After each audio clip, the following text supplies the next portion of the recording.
Nous bénissons le Seigneur pour ce cheminement que nous avons commencé depuis le début du mois de novembre. Nous nous acheminons incessamment vers la fin de ce cheminement. Et si nous avons suivi les différents objets du temple, nous avons vu que nous sommes passés par le parvis, d'abord par la cuve des reins. Ensuite, nous sommes allés à l'autel des reins. Du parvis, nous sommes allés dans le lieu saint. Nous avons vu, en entrant dans le lieu saint, à droite, la table des pains de proposition, à gauche, le chandelier à 7 branches. Aujourd'hui, nous sommes devant le rideau qui nous sépare du lieu très saint. Là, nous sommes juste à la dernière étape avant d'entrer dans le Saint des Saints. Et voilà pourquoi l'enseignement de ce soir me paraît fondamental. Ce soir, nous sommes à l'autel des parfums, qui se trouve juste au centre du voile. C'est-à-dire, quand on entre dans le lieu saint, il y a un rideau qui sépare le lieu saint du Saint des Saints, là où se trouve l'arche de l'Alliance. Devant le rideau, juste au centre du rideau, se trouve l'autel des parfums. Et c'est cette spiritualité que nous allons voir ce soir, l'autel des parfums. Nous prenons nos Bibles dans le livre de l'Exode, le chapitre 30, Exode chapitre 30, versets 1 à 9. J'espère que la technique est prête pour nous projeter tout à l'heure l'autel des parfums. Exode chapitre 30, versets 1 à 9. Nous allons lire le passage qui nous parle de l'autel des parfums. Dieu dit à Moïse, « Tu feras encore un autel en bois d'acacia pour brûler de l'encens. » Alors, dans l'enseignement de ce soir, vous entendrez parler d'encens, vous entendrez parler de parfum, c'est la même chose. Donc, Dieu dit à Moïse au verset 1, « Tu feras encore un autel en bois d'acacia pour brûler de l'encens. Il y aura une coudée de long, une coudée de large, sa base sera donc carrée et de 2 coudées et demie de haut. Ses cornes feront corps avec lui. » Élément important, verset 3, « Tu le plaqueras d'or pur. » Tu le plaqueras d'or pur. Le dessus, les parois tout autour et les cornes, tu l'entoureras d'une moulure en or. Sous la moulure, sur les 2 côtés, tu placeras des anneaux d'or pour loger les barres servant à le porter. Tu feras les barres en acacia et tu les plaqueras d'or. Ici, je veux que vous fassiez attention au verset 6. Tu placeras l'autel devant le rideau qui abrite l'arche du témoignage, au lieu où tu pourras me rencontrer. Verset 7. Quand chaque matin, Aaron viendra entretenir les lampes, il y brûlera de l'encens aromatique. Et quand au coucher du soleil, il viendra allumer les lampes, il y brûlera à nouveau de l'encens. De génération en génération, l'encens montera perpétuellement devant le Seigneur. Verset 9. Sur cet autel, vous n'offrirez pas d'encens profane, ni d'holocauste, ni d'offrande de céréales, vous n'y verserez pas de libation. Parole du Seigneur. Alors, chers frères et sœurs, avant d'entrer dans la spiritualité de l'autel des parfums, je veux qu'on jette un coup d'œil sur ce texte que nous venons de lire et qui d'ailleurs va faire ressortir des éléments importants. Dans la suite de l'enseignement, on comprendra pourquoi est-ce que Dieu a donné telle ou telle prescription. Le premier élément, au verset 6, le Seigneur dit, « Tu placeras l'autel des parfums juste devant le rideau qui conduit dans le Saint des Saints. » Pourquoi est-ce que le Seigneur demande que l'autel des parfums soit placé devant le rideau? Parce que quand vous entrez dans le lieu saint, vous avez 3 éléments. La table des pains de proposition, qu'on a dit, le mardi dernier, nous avons dit que la table des pains de proposition, c'est la parole de Dieu et c'est l'Eucharistie. Nous avons présenté le chandelier comme étant le Saint-Esprit et les 7 dons du Saint-Esprit. Donc quand nous entrons dans le lieu saint, nous allons vers l'Esprit de Dieu qui nous communique la vie de Dieu et qui nous donne de marcher, de crucifier la chair par ces 7 dons. Ensuite, nous allons vers la table des pains de proposition pour nous nourrir de la parole de Dieu et de Jésus Eucharistie. Mais il y a une dernière étape qu'il faut franchir. Quand on ne franchit pas cette étape, on ne peut pas rentrer dans le Saint des Saints parce que l'autel des parfums se trouve juste devant le rideau qui doit s'ouvrir pour nous faire entrer dans le Saint des Saints. Donc vous comprenez que l'autel des parfums joue un grand rôle dans notre quête de communion et d'intimité avec Dieu. Ceux qui ne sont pas capables d'arriver à l'autel des parfums ne peuvent jamais entrer en intimité et en communion avec Dieu. C'est la raison pour laquelle il est important ce soir, que nous soyons en présentiel ou en ligne, il est important de bien comprendre la spiritualité de l'autel des parfums parce que c'est la dernière étape avant que le rideau s'ouvre et que Dieu nous introduise dans son intimité.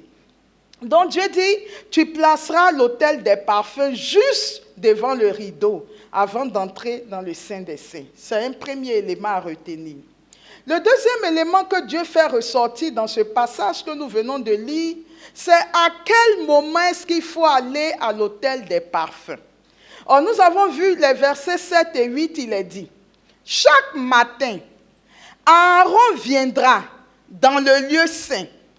Écoutez bien, il est dit, verset 7, quand chaque matin, Aaron viendra entretenir les lampes. Les lampes ont été trouvées sur lequel des objets du lieu saint. Quel est l'objet du lieu saint qui avait des lampes et qu'il fallait allumer? C'est le chandelier. Et nous avons dit que les lampes sont les 7 esprits de Dieu, les 7 dons du Saint-Esprit.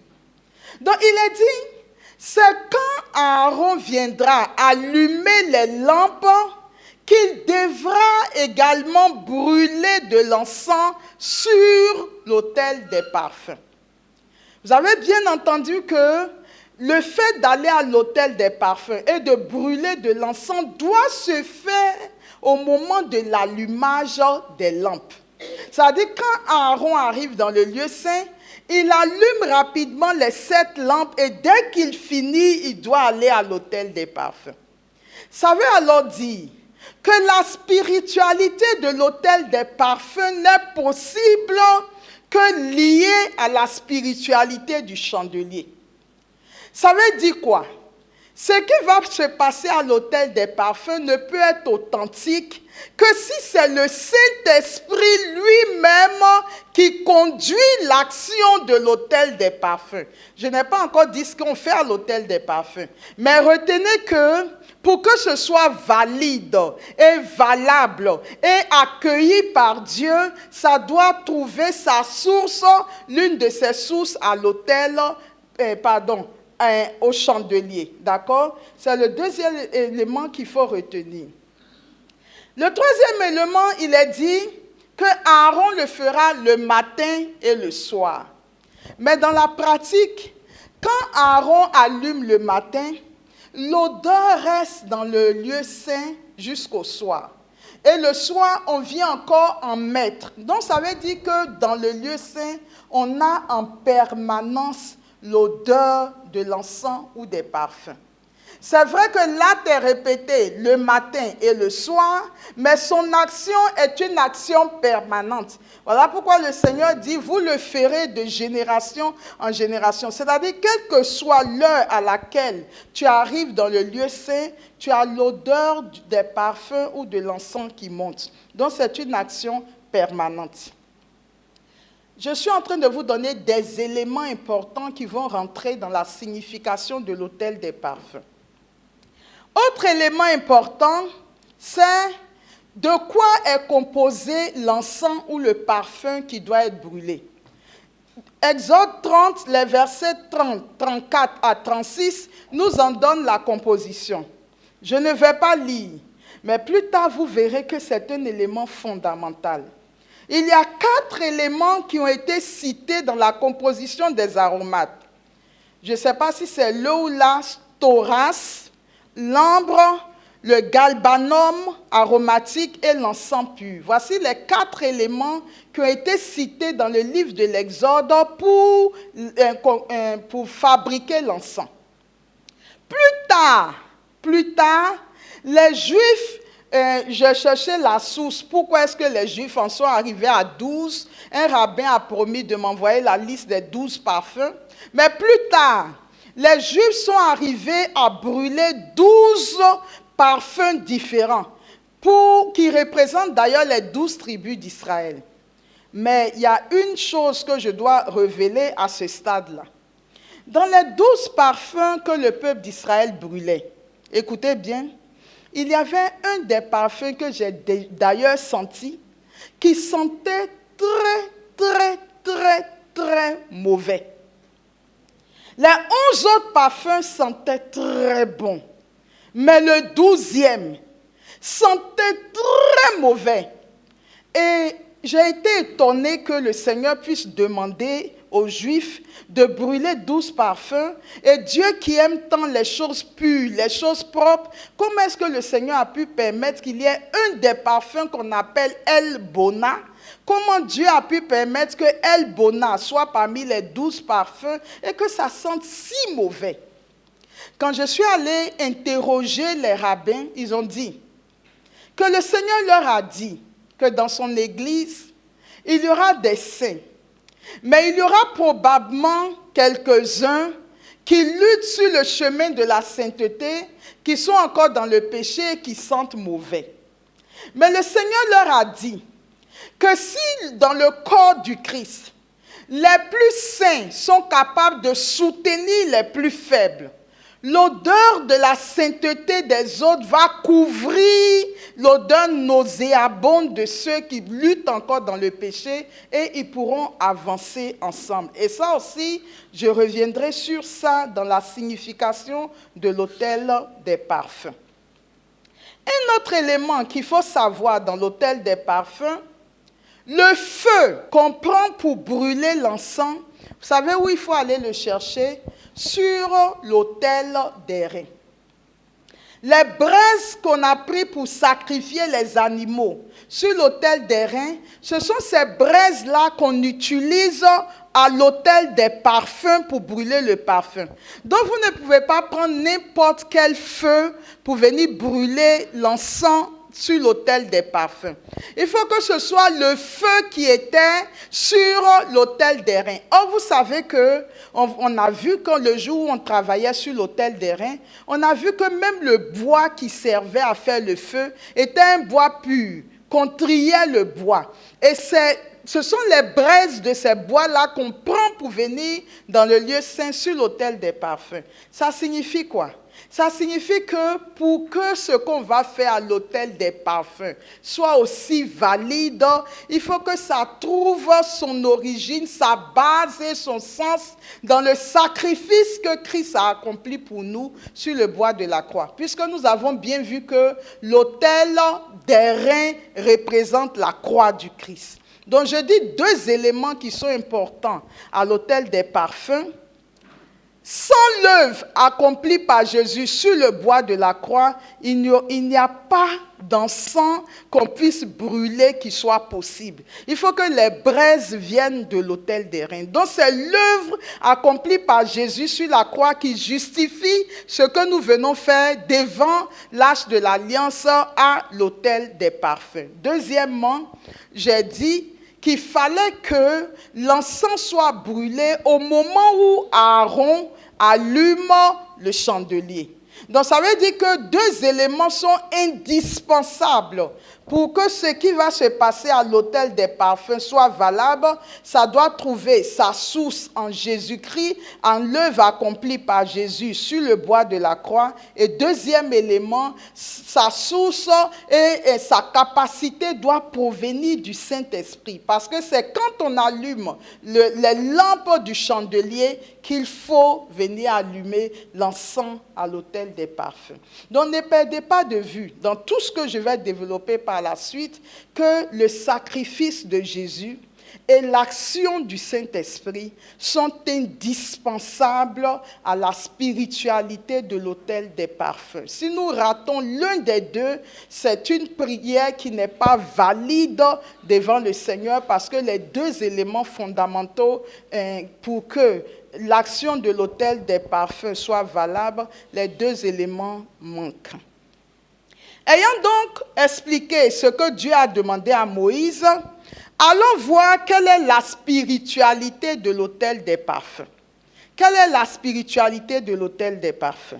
Premièrement, la parole de Dieu considère les parfums ou l'encens comme une prière.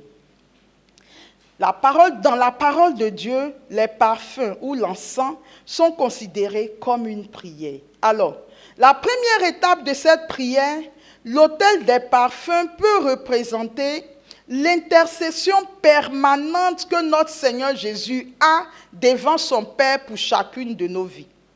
Jésus est notre avocat. Il est celui qui intercède en permanence. Il est devant le trône. Il est assis à la droite du Père et il intercède pour nous.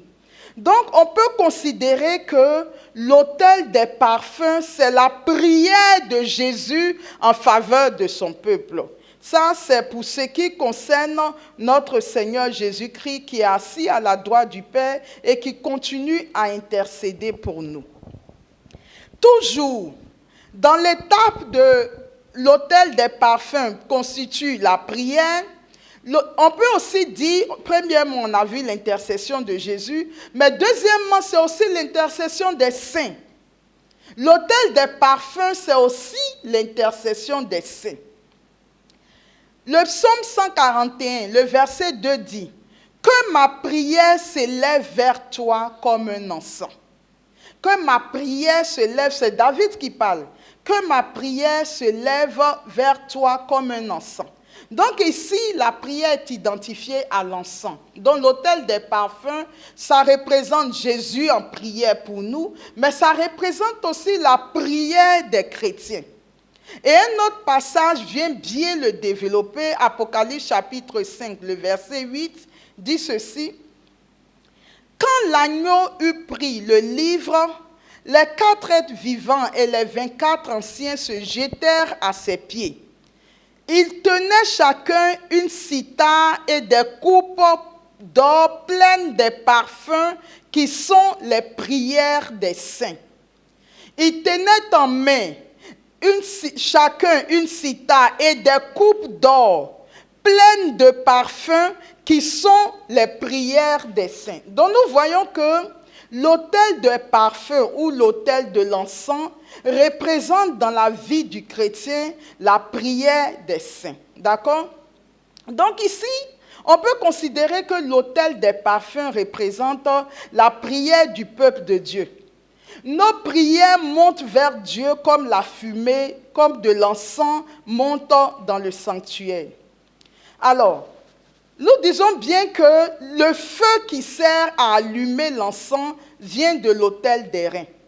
C'est Jésus-Christ, c'est l'œuvre accomplie par le Christ pour nous qui nous permet de nous tenir devant Dieu et de prier et que Dieu soit capable de nous entendre. Si nous ne sommes pas passés par la croix, le Seigneur ne peut pas réceptionner nos prières. C'est la croix de Jésus qui nous justifie. C'est l'œuvre accomplie par la croix qui nous donne d'avoir le droit de nous tenir devant la présence de Dieu et d'intercéder. Donc, en principe, quand on vient devant Dieu et qu'on doit prier, Après avoir fait la repentance, il faut passer par la croix de Jésus et dire, Seigneur, étant justifié par l'œuvre accomplie par le Christ, c'est lui qui me donne d'avoir un libre accès à ta présence. Et si je me tiens devant toi, c'est sous l'autorité, c'est sous le pouvoir, c'est par l'œuvre accomplie par le Christ que je me tiens devant toi. Sinon, personne n'a le droit de se tenir dans la présence de Dieu. Surtout que l'autel des parfums se trouve juste devant le rideau et que dès qu'on ouvre le rideau, on tombe sur l'arche de l'alliance. D'accord? Donc l'œuvre accomplie par le Christ. Deuxièmement, c'est Romain qui le dit, nous ne savons pas comment prier. Mais le Saint-Esprit vient à notre secours et par des gémissements ineffables, il nous aide à prier. Donc vous comprenez que pour venir devant Dieu, pour prier, nous avons besoin du Saint-Esprit qui est Dieu, qui connaît Dieu. C'est lui seul qui peut nous inspirer la prière qu'il nous faut. Donc premièrement, nous avons dit l'autel des parfums représente la prière des saints. La prière des saints, la prière du peuple de Dieu. Deuxièmement, l'autel des parfums représente également une vie de sanctification et de témoignage. Une vie de sanctification et de témoignage. Il y a un élément dans la description de l'autel des parfums. Je vais essayer de retrouver ça. Lorsque Dieu décrivait, le Seigneur a dit que, je retrouve le témoignage, il dit, on ne viendra pas devant l'autel, voilà, le verset 11. Aaron présentera, en parlant des sacrifices à faire, qu'Aaron doit faire avant d'arriver devant l'autel des parfums, il dit, Aaron présentera le taureau de sacrifice pour sa faute, puis il accomplira le rite d'expiation pour lui et pour sa maison, et il immolera l'agneau. Et plus tard, je vais vous retrouver tout à l'heure la référence. Il a dit, on ne viendra pas à l'autel des parfums pour accomplir un rite d'expiation. Ça veut dire quoi?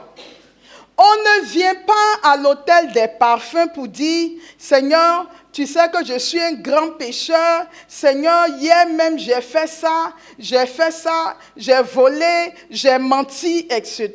C'est un processus avant d'arriver à l'autel des parfums.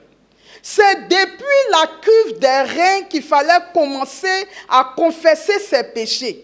Mais quand on arrive devant l'autel des parfums, on a fait le processus du rite d'expiation, du rite de culpabilité, de l'Holocauste. Tout ça, on a déjà fait devant l'autel des reins.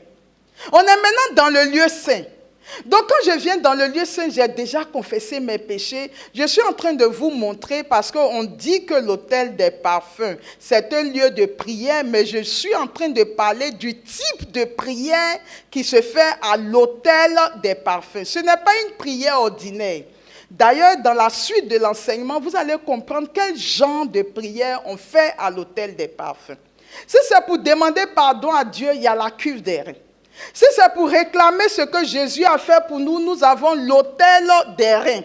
Mais là, nous sommes dans le lieu saint. On est allé au chandelier, on est allé à la table des pains de proposition. Il y a une autre qualité de prière que Dieu exige devant l'autel des parfums. Et donc, nous allons arriver pour voir quel est ce type de prière-là. Donc, ici, il ne s'agit pas de n'importe quoi. Et ceux qui viennent là, ce sont des gens qui sont sur un chemin de sanctification. Alors vraiment, une sanctification sérieuse. D'accord? 2 Corinthiens, le chapitre 2. Les versets 14 à 15 disent ceci.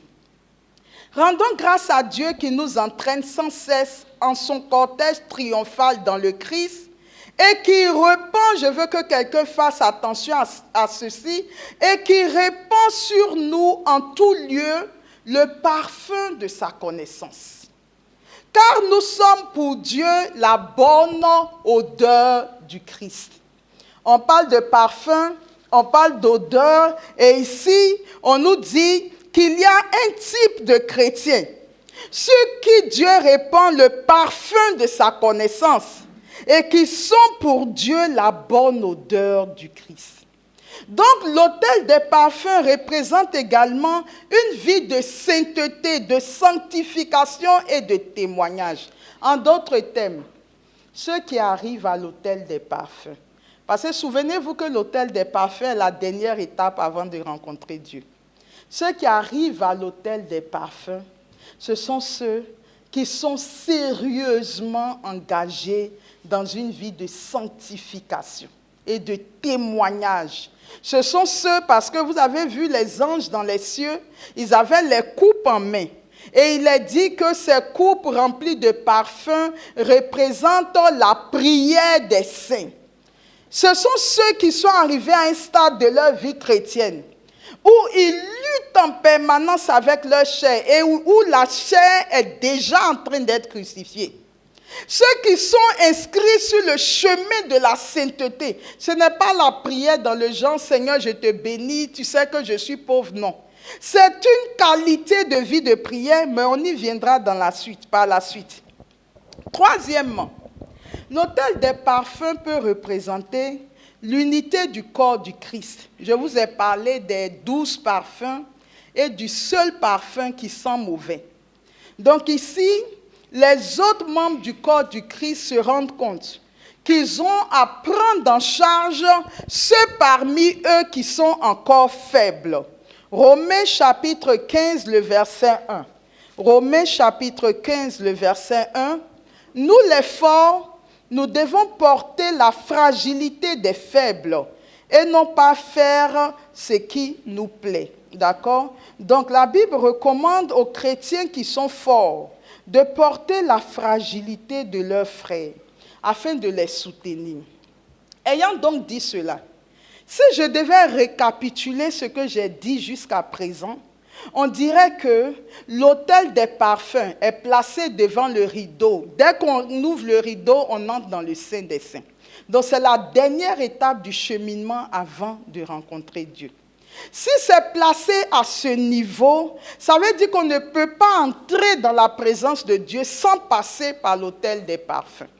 Nous avons vu que cette œuvre n'est possible que grâce au sacrifice de Jésus et à l'action du Saint-Esprit, puisque les braises doivent être prises sur l'autel des reins et que l'encens doit être allumé au moment de l'allumage des chandeliers. D'accord? Donc jusque-là, vous avez bien compris que pour arriver ici, nous avons besoin de Jésus, nous avons besoin du Saint-Esprit.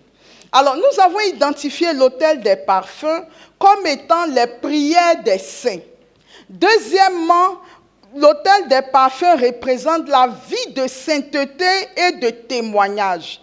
Troisièmement, l'autel des parfums représente l'unité du corps du Christ. Maintenant, pour que vous compreniez l'enjeu de l'autel des parfums, je veux vous expliquer pourquoi est-ce que Dieu a créé l'homme. Pourquoi est-ce que Dieu a créé l'homme?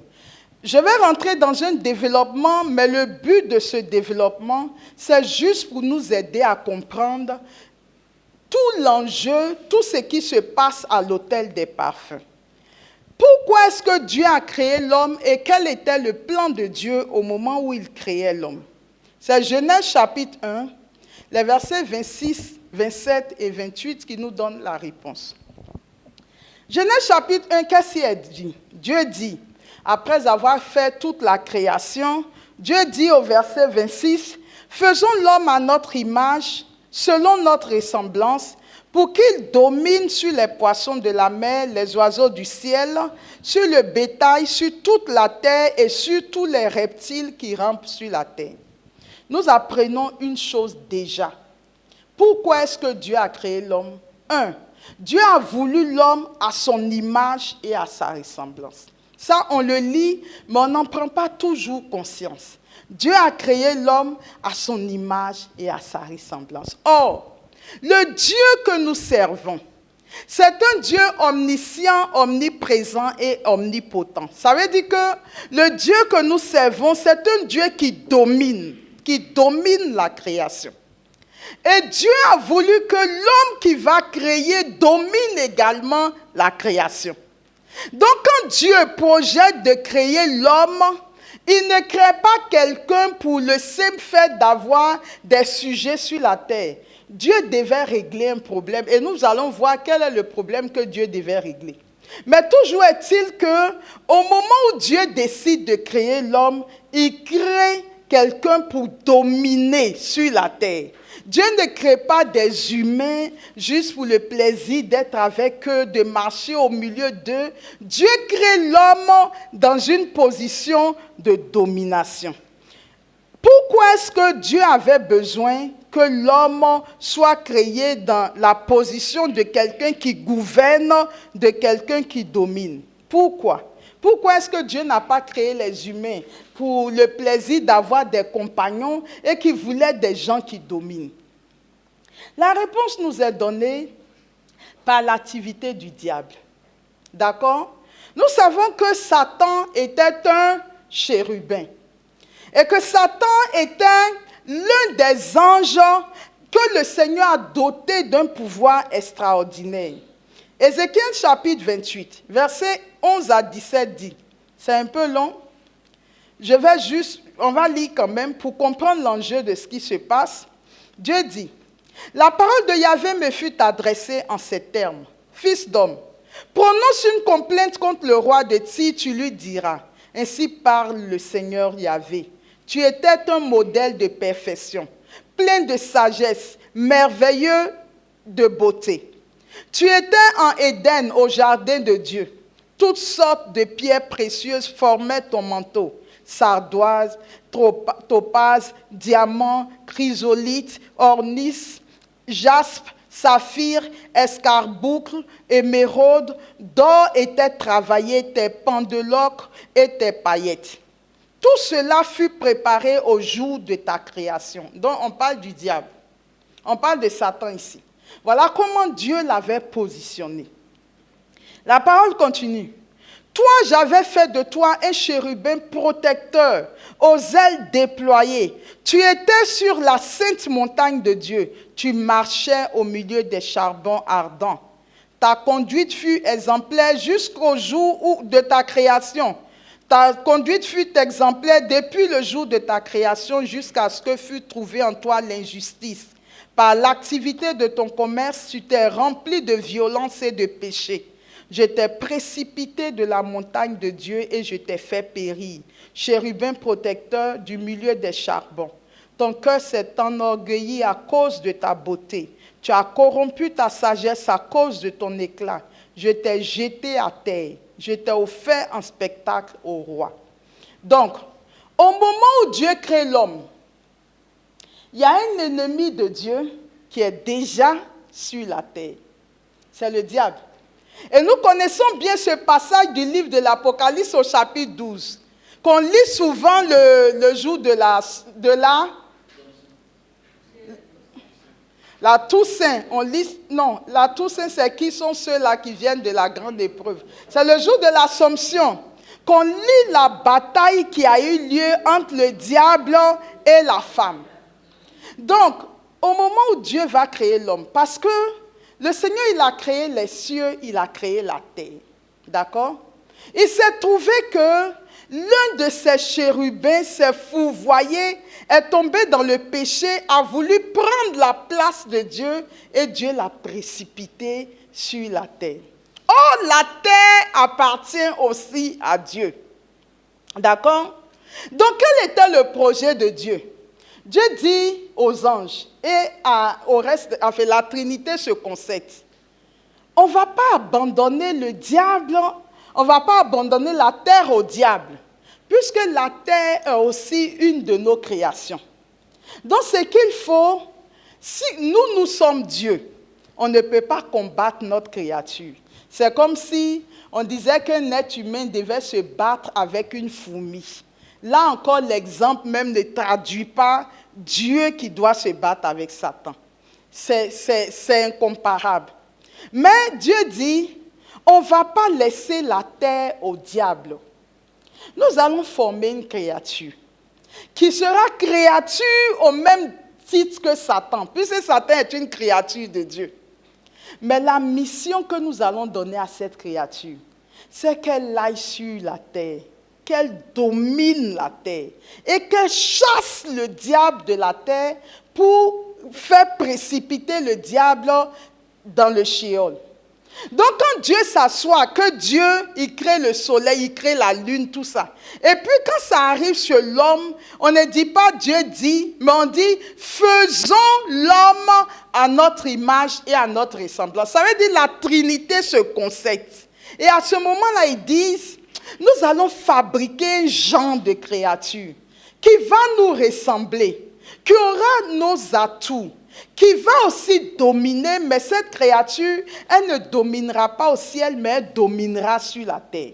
Donc nous allons les fabriquer, les envoyer sur la terre, et comme le diable est déjà descendu vers eux, rugissant, en fureur, cherchant qui dévorer, nous allons les assister et nous allons leur donner le pouvoir d'anéantir eux aussi le diable sur la terre, de telle sorte que et le ciel et la terre deviennent définitivement notre propriété. Quelqu'un m'a saisi ce soir? Est-ce que vous avez compris ce que je viens de dire? Parce que c'est tout l'enjeu de l'autel des parfums que j'ai commencé à expliquer. Donc, Dieu crée l'homme à son image et à sa ressemblance. Il lui assigne le pouvoir de dominer la terre. On s'est demandé pourquoi est-ce que l'homme doit dominer la terre. Mais parce qu'il y a un ennemi de Dieu qui est sur terre et Dieu crée l'homme pour que l'homme vienne dominer la terre et chasser l'ennemi de Dieu. Alors, quelque chose d'intéressant que je voudrais voir avec vous.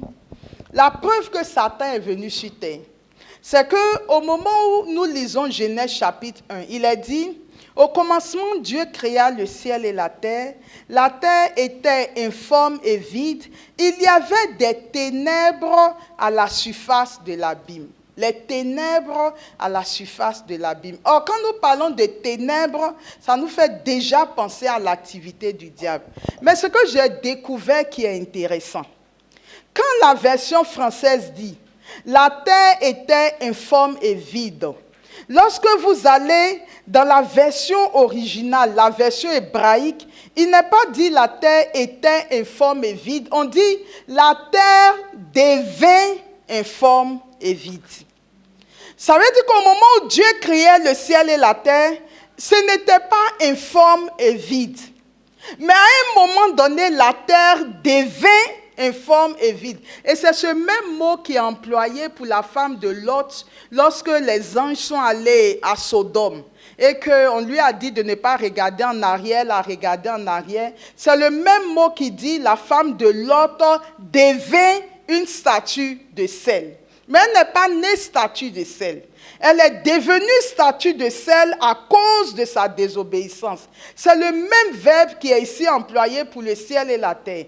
Et la terre devint informe et vide. Donc, au moment où Dieu a créé le ciel et la terre n'était pas informe et vide. La terre était pleine. D'ailleurs, Isaïe 45, le verset 18 dit « Ainsi parle le Seigneur, le Créateur des cieux. » Isaïe 45, 18. Le Dieu qui fit la terre et la façonna, lui qui l'a fermie, lui qui la créa, non pas comme un lieu vide, mais qui l'a façonné pour être habité.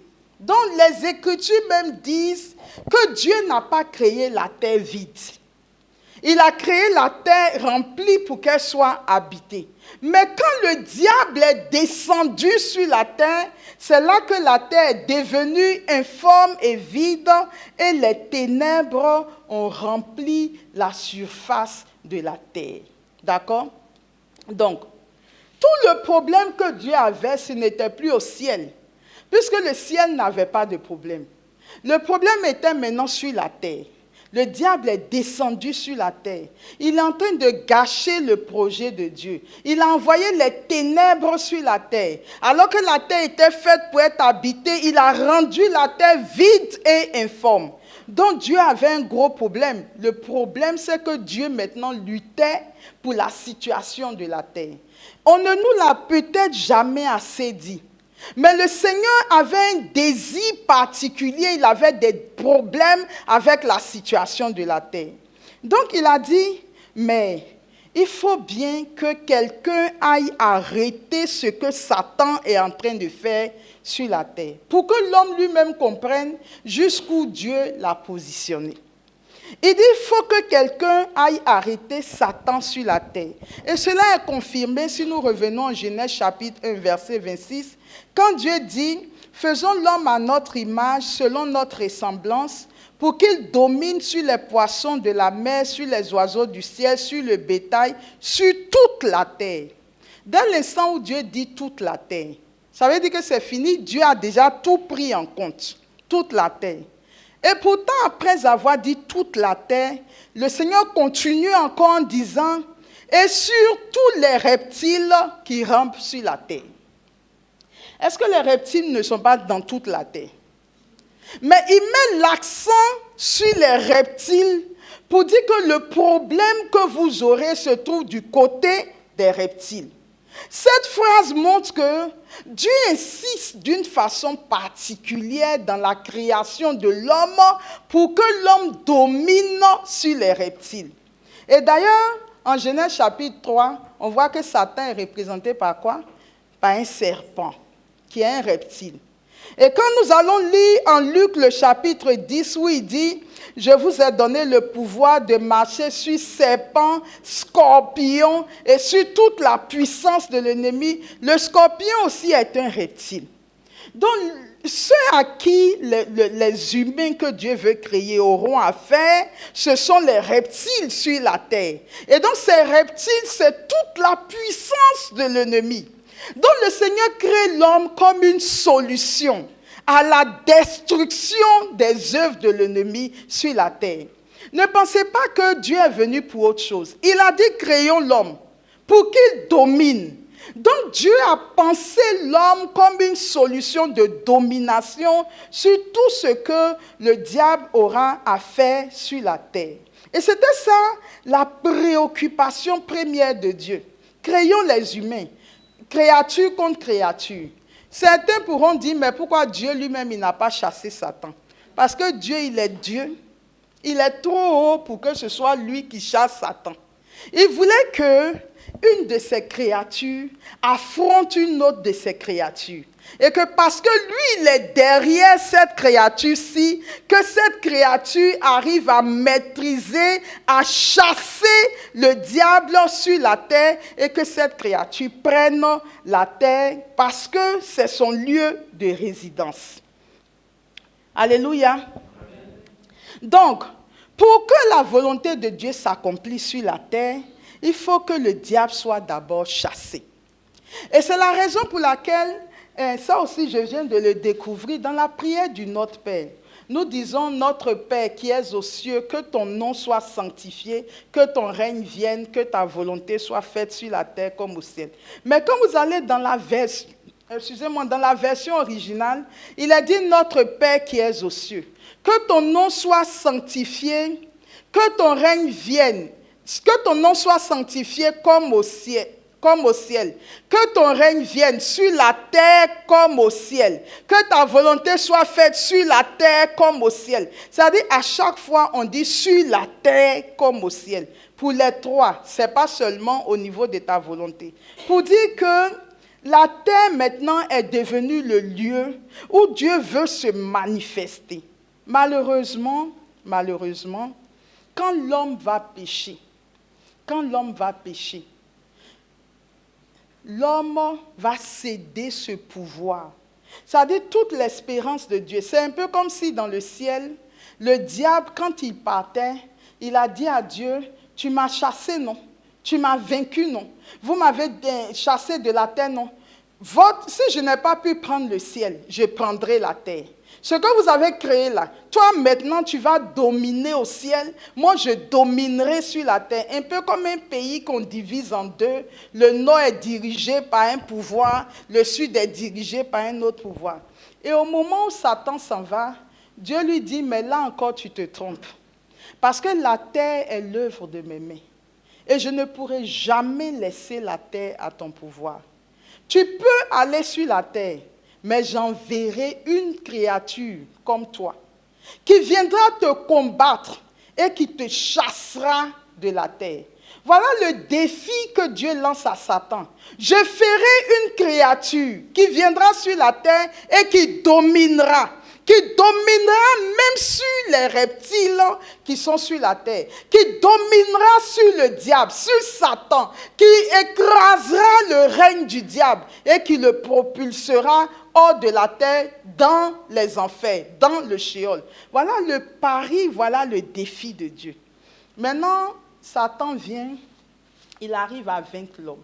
Et à partir de ce moment, la parole de Dieu dit en Genèse, le chapitre 3, verset 14, « Tu marcheras sur le ventre et tu mangeras de la poussière tous les jours de ta vie. » Voilà la malédiction. Mais malheureusement, quand on dit à Satan qu'il mangera la poussière, qui est fait de poussière? C'est l'homme. Donc à ce moment-là, le diable triomphe à tous les niveaux.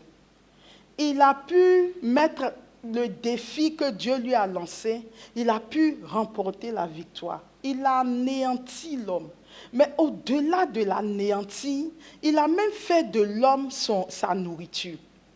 Il mange l'homme. Voilà pourquoi on dit il te mordra au talon. C'est-à-dire, l'homme a été neutralisé à tous les niveaux. C'est un peu comme le serpent bois, quand il paraît qu'il doit t'avaler, enfin il t'avale, je ne sais pas, on dit il t'étire, il t'avale, et puis tu es en lui. Maintenant, tout doucement, il te neutralise. Donc, le diable nous a aspirés dans son, je ne sais pas s'ils ont une gueule ou bien qu'est-ce qu'ils ont, il nous a aspirés, et puis maintenant, tout doucement, il anéantit l'homme, il malaxe l'homme. Et donc, Dieu se rend compte que, attention, son projet est en train d'être mis à mal. Mais est-ce que Dieu va laisser le diable pouvoir vaincre son projet? Le Seigneur dit non. Le Seigneur dit attention. Mais la terre reste un de nos enjeux. C'est un peu comme un homme qui a un royaume et qui a toute sa base militaire qui est en train d'être occupée par l'ennemi. Le Seigneur dit non, ils ont déjà eu les humains, mais il ne faut pas laisser les choses en l'état. Il ne faut pas laisser les choses en l'état. Il faut qu'on trouve une solution de rechange. Il faut qu'il y ait un homme qui lui aussi vienne sur la terre. Cet homme-là, il faut qu'il ne puisse pas être vaincu par le diable, qu'il vienne prendre sa place d'homme. C'est-à-dire ce qu'on a voulu que les humains fassent, il faut que lui, il arrive à le faire. Et s'il arrive à le faire, il saura sauver chacun de ses frères et sœurs. Et quand je parle de cet homme, est-ce que quelqu'un peut simplement me donner son nom? Jésus de Nazareth. Vous comprenez pourquoi Jésus va prendre notre condition d'homme. Jésus pouvait venir comme un ange. Jésus pouvait venir comme un esprit. La preuve, on dit le Saint-Esprit est là. C'est un esprit. Personne ne le voit, mais on sait qu'il est là et on y croit. Donc Jésus aussi pouvait venir comme un esprit. Mais Dieu n'a pas voulu que Jésus vienne comme un esprit parce qu'il y a une équation qui est restée inachevée, il y a une équation qui avait besoin d'être résolue. Il fallait que quelqu'un ait la condition d'homme qui vienne et que ce soit lui qui repousse le diable. Là où on a attendu que le premier Adam puisse repousser Satan et qu'il a échoué, il fallait un nouvel Adam.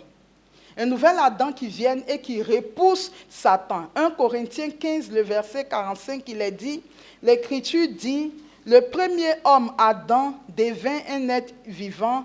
Le dernier Adam, le Christ, est devenu l'être spirituel qui donne la vie. Donc Jésus va venir comme un homme, mais il va se présenter comme le dernier Adam.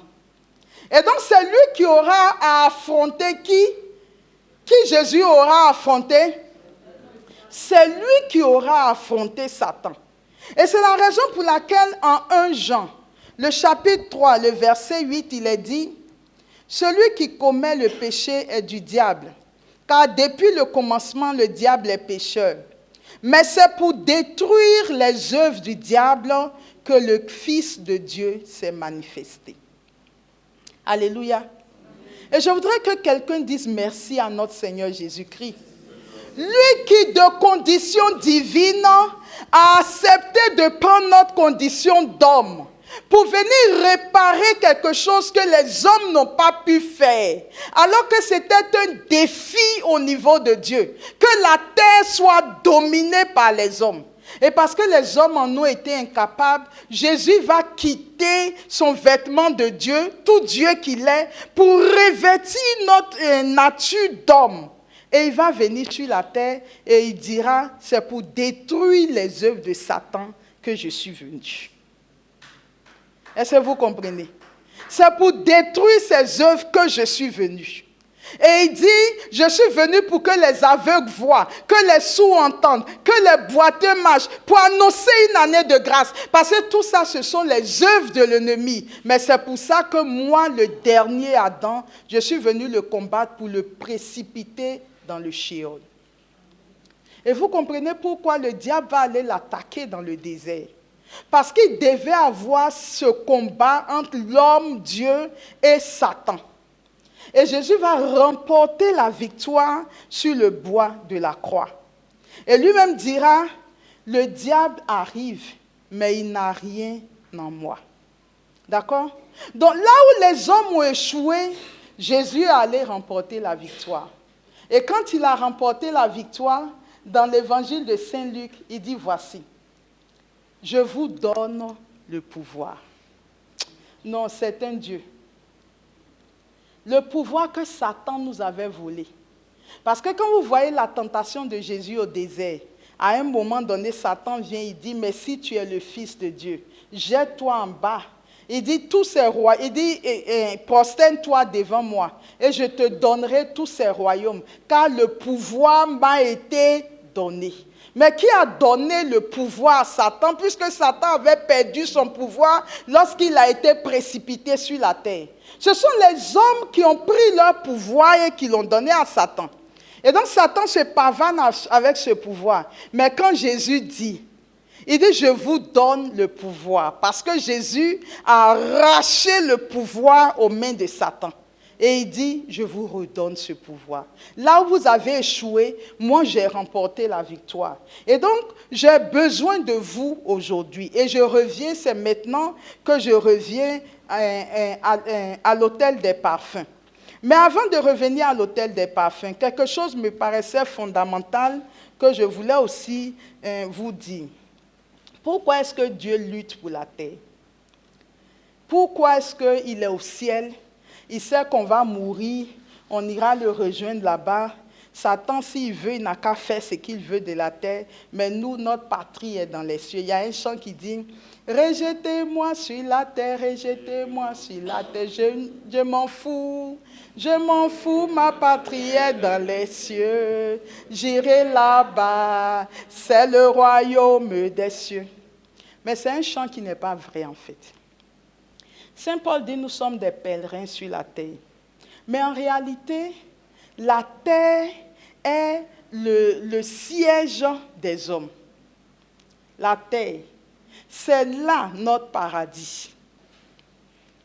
Le psaume 115, verset 16 dit, « Les cieux sont les cieux de Dieu, mais il a donné la terre au Fils de l'homme. » Les cieux sont les cieux de Dieu, mais il a donné la terre au Fils de l'homme.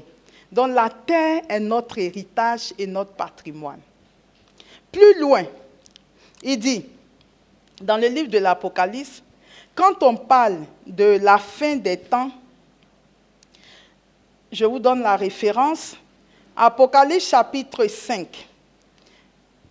On parle des 4 êtres vivants qui sont devant le trône, tout ça. Et puis, on arrive au verset 9. Il est dit, « Il chantait ce cantique nouveau.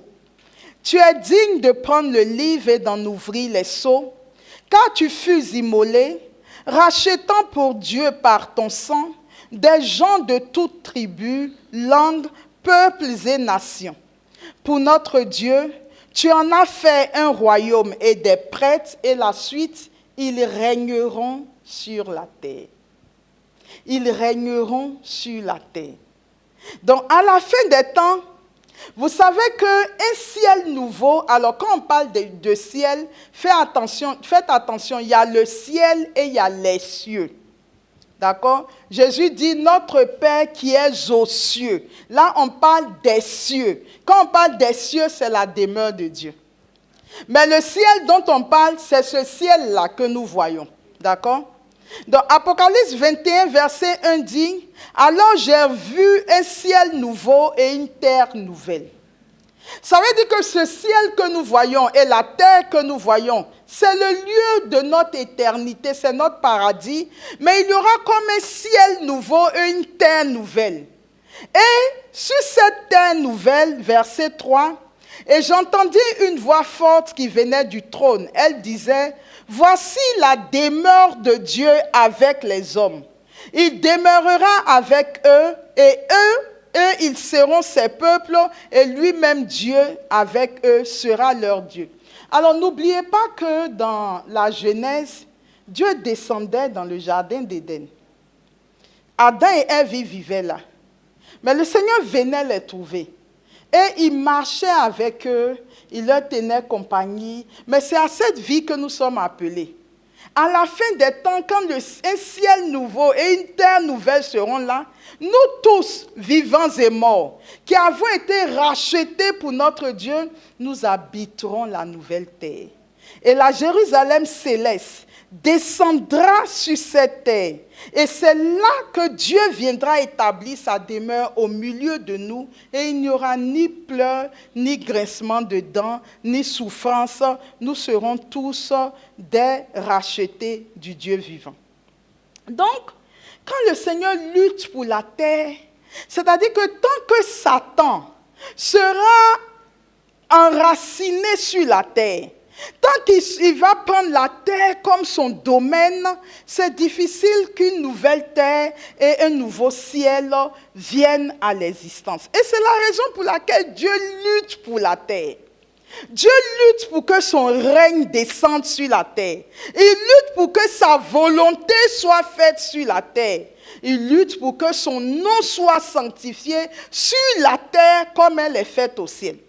Donc, chers frères et sœurs, nous devons comprendre que dans la vie chrétienne, il y a plusieurs catégories de chrétiens. Et donc, je suis en train de revenir à l'autel des parfums. D'abord, il y a ceux qui ne cherchent pas Dieu et qui ne connaissent pas Dieu. Eux, on les appelle les païens. Et Éphésiens, le chapitre 4, versets 17 à 19. Le verset 18 dit, « Ils ont l'intelligence remplie de ténèbres. Ils sont étrangers à la vie de Dieu, à cause de l'ignorance qui est en eux, à cause de l'endurcissement de leur cœur.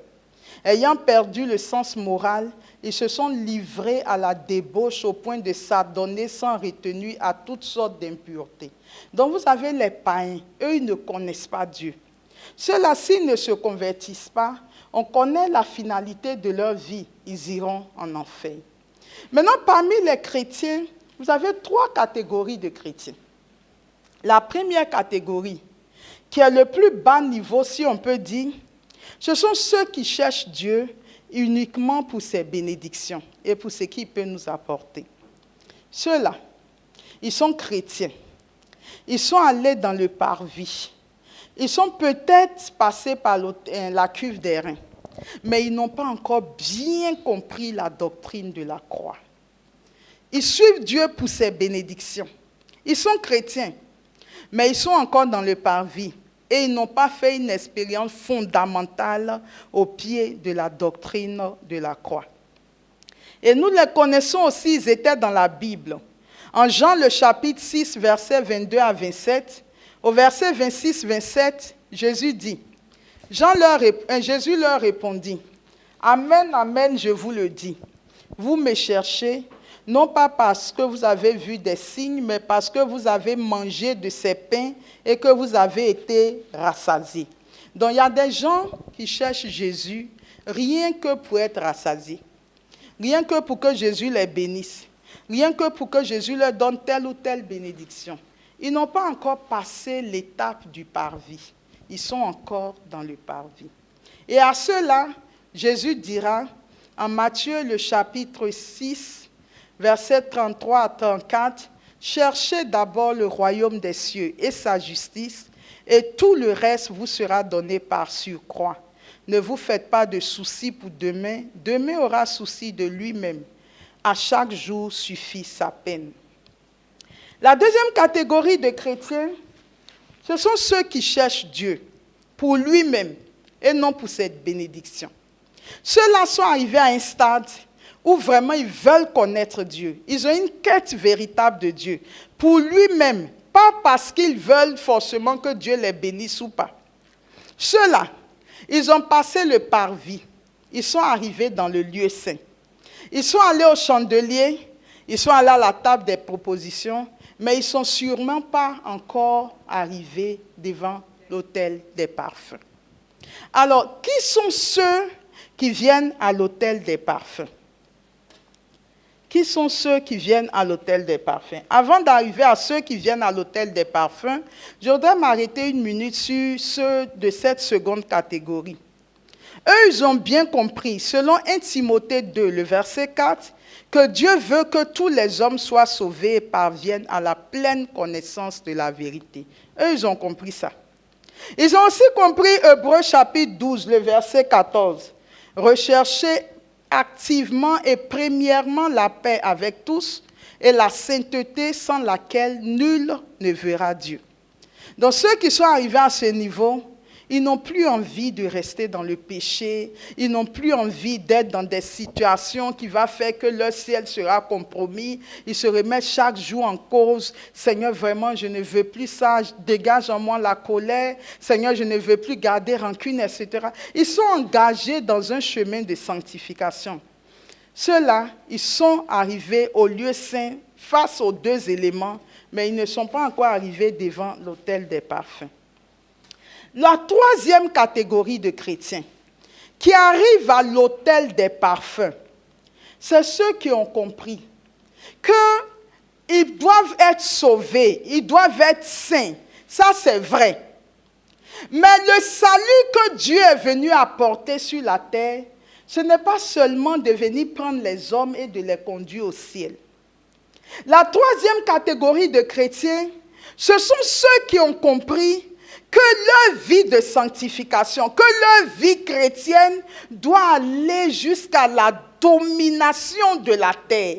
C'est-à-dire, ils ont compris que le salut, là, ce n'est pas seulement leur salut, le salut de leur mari, de leurs enfants, de leurs frères et sœurs. Il y a une mission plus grande pour laquelle Dieu nous a créés. Ce n'est pas simplement de venir sur la terre, d'être sauvé et d'aller au ciel, et puis notre mission est finie sur terre. Ça, c'est un salut qui, on va dire en griffe, est un peu égoïste.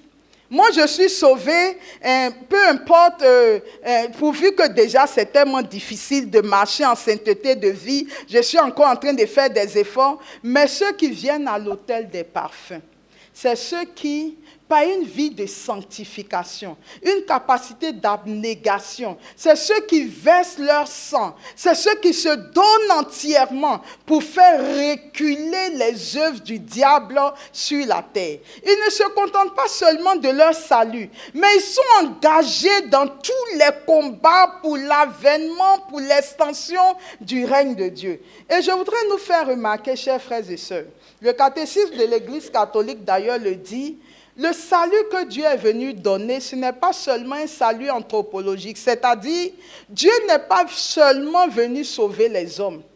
Le Seigneur est venu sauver la création tout entière. Et la preuve qu'il est venu sauver la création tout entière, nous l'avons d'ailleurs lu à la messe le dimanche dernier, le deuxième dimanche de l'Avent, dans Isaïe, le chapitre 11, versets 1 à 10. Le verset 6 dit cela. Le loup habitera avec l'agneau. Est-ce qu'en temps normal, un loup peut habiter avec un agneau? Le léopard se couchera près du chevreau. Le veau et le lionceau seront nourris ensemble. Un petit garçon les conduira. La vache et l'ours auront même parture. Leurs petits auront même gîte. Le lion comme le bœuf mangera du fourrage. Le nourrisson s'amusera dans le nid du cobra. Je ne sais pas si quelqu'un voit la scène. Sur le trou de la vipère, l'enfant étendra la main. Il n'y aura plus de mal ni de corruption sur toute ma montagne sainte, car la connaissance du Seigneur remplira le pays, comme les eaux recouvrent le fond de la mer.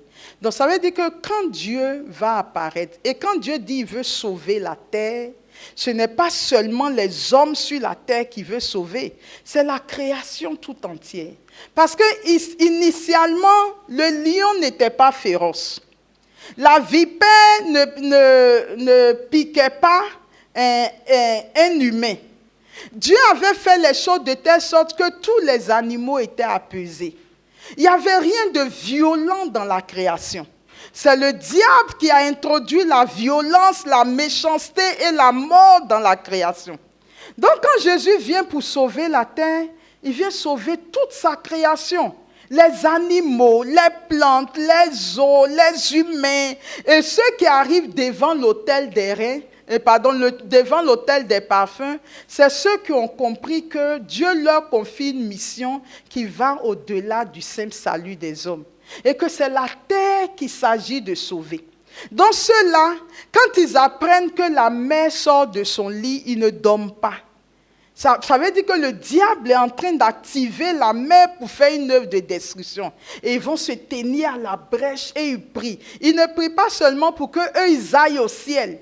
Tout ce qui se passe sur la terre devient une préoccupation pour eux et les mobilise à l'autel des parfums. Et nous voyons bien en Romains le chapitre 8, les versets 18 à 23. Qu'est-ce que la Bible dit?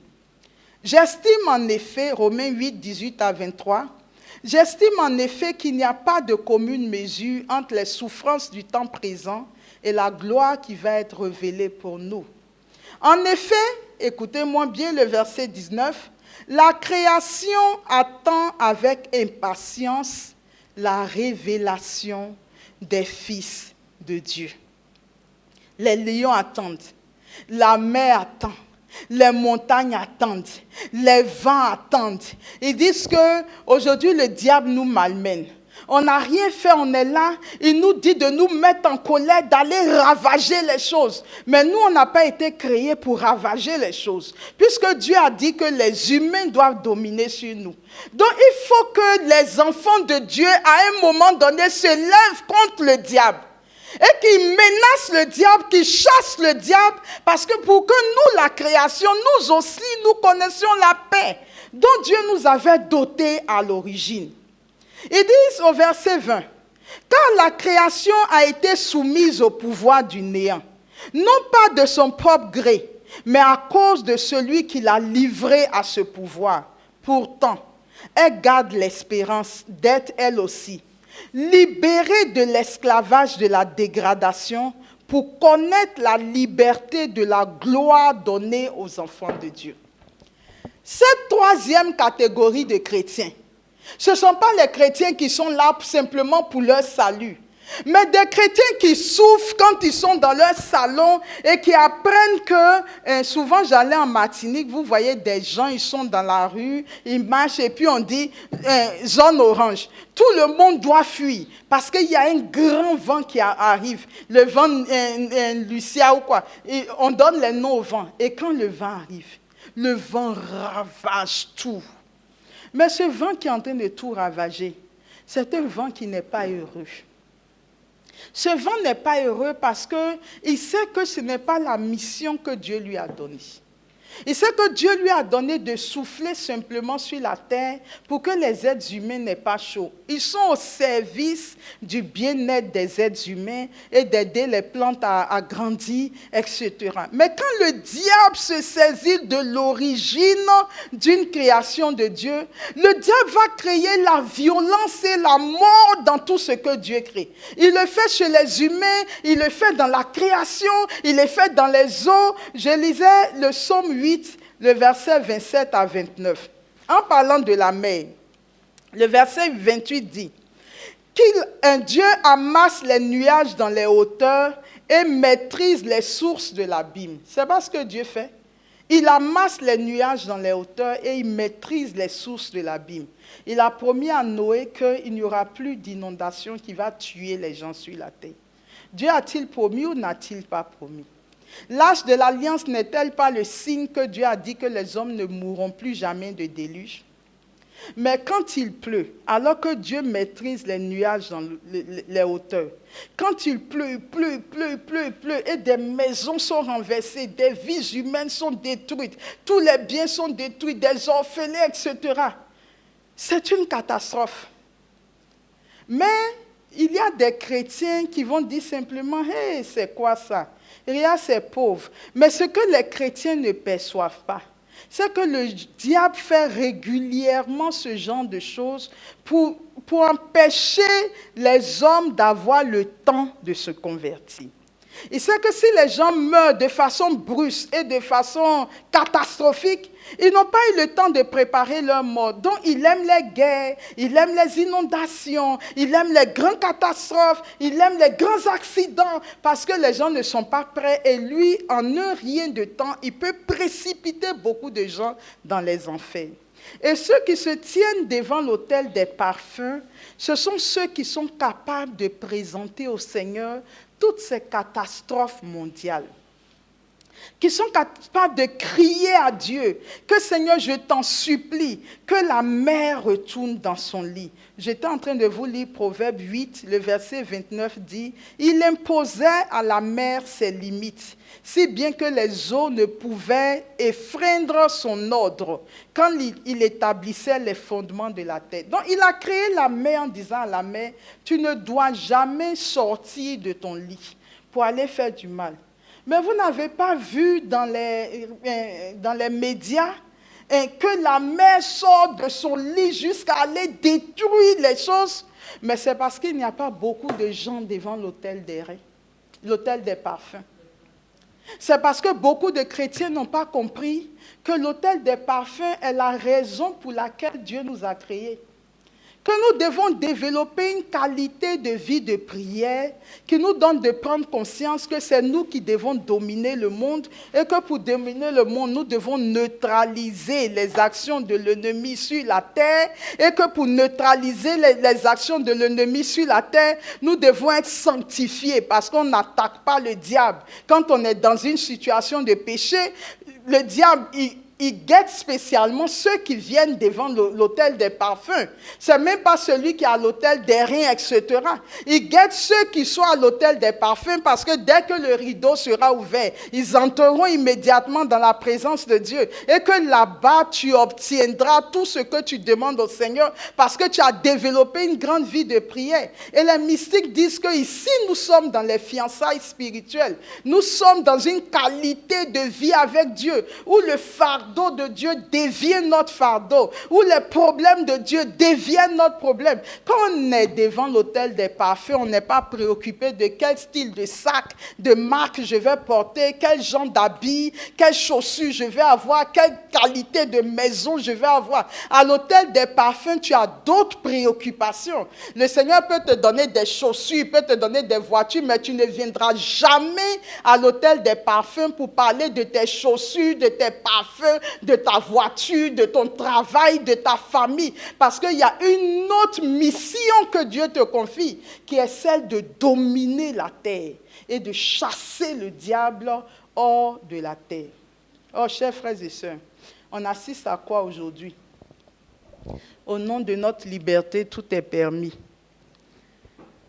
Quelqu'un me disait aujourd'hui, dans certains pays, si on apprend aux enfants à être homosexuels, et si toi, tu ne veux pas être homosexuel, c'est toi qui es anormal. Et on te persécute pour ça. Dernièrement, on a vu, moi je viens de lire, mais il me semble qu'il y a longtemps, que dans certains pays, on a légalisé l'enseignement du satanisme dans les écoles. D'accord? Et dans ces pays-là, chaque fois que vous vous levez pour parler de Dieu et vous distribuez des Bibles, le lendemain, ils viennent apprendre aux enfants le satanisme et ils leur distribuent des livres pour apprendre à devenir des satanistes.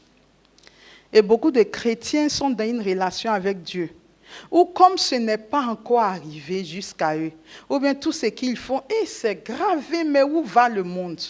Mais ils ne sont pas à l'autel des parfums. Ils ont leurs préoccupations. Ils ont ce qu'ils attendent de Dieu. Ils ont ce qu'ils veulent que Dieu fasse pour eux, pour leurs enfants, pour leur famille, pour leur pays, pour leur société. Mais ils ne sont pas préoccupés de ce pourquoi Dieu les a envoyés sur la terre. Et on a échoué dans cette mission. Pour nous dire toute l'importance de cette mission, il est allé jusqu'à prendre son fils qui est Dieu pour le faire homme. Pour nous dire que c'est une mission qui me tient particulièrement à cœur. Mais les chrétiens ne sont pas encore à ce niveau. Ce qui se passe aujourd'hui dans les foyers, où les hommes obligent leurs femmes à pouvoir se donner à des hommes, et eux, ils sont assis, tout du plaisir, à voir plusieurs hommes monter sur leurs femmes. Le monde se dégrade, le monde se perd. On ne sait plus où on s'en va. Le Seigneur dit qu'il faut que le diable soit reculé dans ses retranchements et qu'il soit poussé dans le Sheol. Mais Dieu dit, ce n'est pas moi Dieu qui vais descendre du ciel pour le faire. La terre appartient aux hommes. Je vous ai envoyé de mon esprit, je vous ai envoyé mon fils, je vous ai donné le pouvoir. Il dit, c'est à vous de prendre conscience que c'est votre royaume, que c'est le lieu où vous allez régner, où la Jérusalem céleste va descendre avec vous. Il dit, vous courez après les miettes, vous courez après les choses inutiles, vous courez après les choses éphémères. Mais il y a un essentiel auquel je vous appelle, mes enfants. Soyez concentrés sur votre éternité. Mettez-vous ensemble, retrouvez-vous à l'autel des parfums et élevez vers moi des prières pour le salut du monde, des prières pour le salut de l'Église, des prières pour le salut des âmes, des prières pour la création. Parce que si nous ne prions pas pour la création, comment est-ce que le vent sera assez fort pour résister à Satan? Lorsque Satan lui dira, mets-toi en mouvement. Et vous avez des grands saints dans l'Église, comme Saint François d'Assise, qui ont bien compris que le salut est cosmique. Et François, quand il voit que le diable veut entrer quelque part, il impose silence. Il y a un pouvoir qui nous a été donné. Nous pouvons commander à la mer de se calmer. Nous pouvons commander au soleil de ne pas détruire. Nous pouvons commander au vent de ne pas détruire. Nous devons faire reculer les œuvres du diable sur la terre. Mais les humains sont préoccupés par eux, par leur bonheur. Même si ce bonheur est légitime, ce bonheur est misérable. C'est misérable de se concentrer sur sa vie, de chercher que son salut et de s'en foutre de tout ce que Dieu a créé et de ne pas satisfaire aux désirs du cœur de Dieu. Alors, nous sommes donc devant le rideau. Et juste après ça, nous devons rencontrer Dieu. Voilà pourquoi le Seigneur place l'autel des parfums juste comme dernière étape.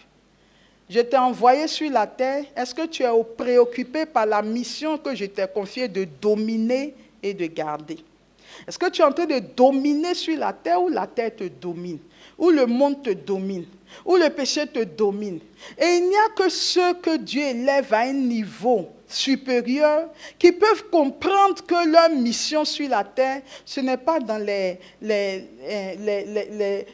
choses de ce monde, mais qui sont préoccupés par les désirs du cœur de Dieu. Alors, quand tu arrives au stade de ta vie chrétienne, à ce stade de ta vie chrétienne, où tu es en permanence devant l'autel des parfums, tu es entré dans une phase de sanctification, où tu présentes le monde à Dieu, où tu présentes la terre à Dieu, où tu présentes les cris de la terre à Dieu, où tu présentes les souffrances de la terre à Dieu. Tu es arrivé à un autre niveau, tu n'es plus le centre de ta spiritualité. Alors à partir de ce moment, Dieu peut ouvrir les portes du rideau pour que tu entres dans le Saint des Saints. Parce que là, toi et lui, vous vous entretiendrez de ce qui le préoccupe lui. Tu pourras lui dire que j'ai offert le monde, Seigneur, je t'ai offert le monde dans tel continent, voilà ce qui se passe. Il te dira, oriente ta prière de cette façon. De telle façon, nous pourrons renverser le pouvoir de Satan à tel endroit. Mais si tu arrives ici pour lui parler de la bouche de ton enfant, de telle chose, même si ça fait partie des bénédictions, ce n'est pas ce pourquoi il t'a envoyé sur la terre. Il t'a envoyé pour dominer et pour chasser le diable de la terre, afin que son règne descende sur la terre. Quand nous sommes devant l'autel des parfums et que nous sommes capables d'offrir le monde au Seigneur, le Seigneur nous établit dans une puissance dans la prière. Le Seigneur nous fortifie, le Seigneur nous sauve. Et le temps de nous rendre compte en regardant en arrière, le Seigneur s'est occupé de beaucoup de choses dans nos pauvres et humbles vies. Donc, à ce stade de notre cheminement, puisqu'il s'agit maintenant d'entrer dans le Saint des Saints, je prie pour que vous qui nous suivez en ligne, vous qui êtes ici en présentiel, que le Saint-Esprit, c'est ce que je disais tout à l'heure, seul le Saint-Esprit peut nous ouvrir notre intelligence et notre cœur pour que nous soyons capables de percevoir l'urgence et l'importance de la prière à l'autel des parfums. Que le Saint-Esprit lui-même déchire le voile de nos intelligences, qu'il nous déconnecte de tout ce qui nous alourdit et nous attache à nos propres vies, qu'il nous lance sur le chemin de la sainteté, que le Saint-Esprit fasse de nous de saintes âmes préoccupées par ce qui se passe dans le monde, des âmes qui se lèvent la nuit, qui descendent des intercessions toute la nuit, qui gémissent devant Dieu pour demander à Dieu de faire reculer le règne de l'ennemi sur la terre. Parce qu'on a l'impression que maintenant il ne se cache plus et que ses œuvres sont de plus en plus perceptible. Demandons au Saint-Esprit. Le Seigneur a dit, c'est au moment où tu allumeras les lampes du chandelier que tu viendras à l'autel des parfums. Demandons au Saint-Esprit de nous aider à être un autre genre de chrétiens qui connaissent les profondeurs du cœur de Dieu, qui adhèrent au cœur de Dieu, qui sont connectés sur les choses de Dieu. Et puis le Seigneur s'occupera de nous. J'ai une bonne nouvelle pour vous. Le Seigneur a dit que le diable s'agitera, mais l'Église ne tombera jamais. Donc, fort de ce que nous aurons forcément la victoire au bout du combat, levons-nous et combattons. Combattons pour que le règne de Dieu vienne. La grâce, la faveur, la bénédiction et la protection de Dieu nous accompagneront tous les jours de nos vies. Nos enfants, nos descendants en bénéficieront. Que Dieu nous bénisse et nous garde. Amen.